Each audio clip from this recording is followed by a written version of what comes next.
Ang intense ng mga kaganapan ngayon sa abot kamay na pangarap sapagkat manginginig sa galit sila Doc Robert at Giselle dahil sa aaminin sa kanila ng ama nilang si Don Pepe. Matapos ngang madala sa ospital si Don Pepe, ay maswerteng makakaligtas ito at dito nga ay ikakagulat ng lahat ang mga ibubunyag niyang katotohanan.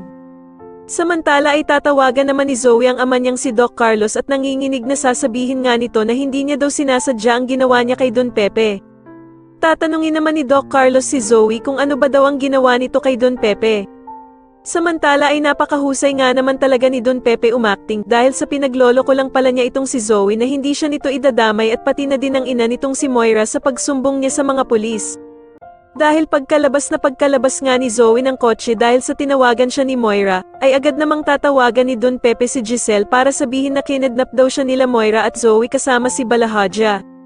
Ngunit wala namang kaalam-alam si Don Pepe na nasa tabi na pala niya si Zoe at tahimik na nakikinig sa mga sinasabi niya sa cellphone niya. At dito nga ay galit na galit si Zoe nang malaman niyang niloloko lang pala siya ng lolo Pepe niya kaya naman ay agad siyang gagawa ng paraan para patahimikin ito. Kaya naman ay galit na galit si Don Pepe nang agawin ni Zoe ang cellphone niya at dito nga ay ipapamukha niya kay Zoe na si Annalyn lamang daw ang tunay nitong apo at siya naman daw ay isa lamang manloloko at hindi siya tunay na tanyag.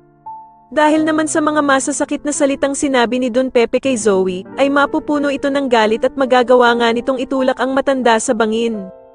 Agad namang mahuhulog si Don Pepe sa bangin at dito nga ay biglang matatauhan si Zoe sa kanyang nagawa kaya naman ay mag-iiyak ito. Sa kabilang banda naman ay mare-recover naman ang katawan nitong si Don Pepe na walang malay. Agad namang makakarating dito si Annalyn at dito nga ay maabutan niya ang lolo Pepe niya na walang malay at sinasakay sa emergency car.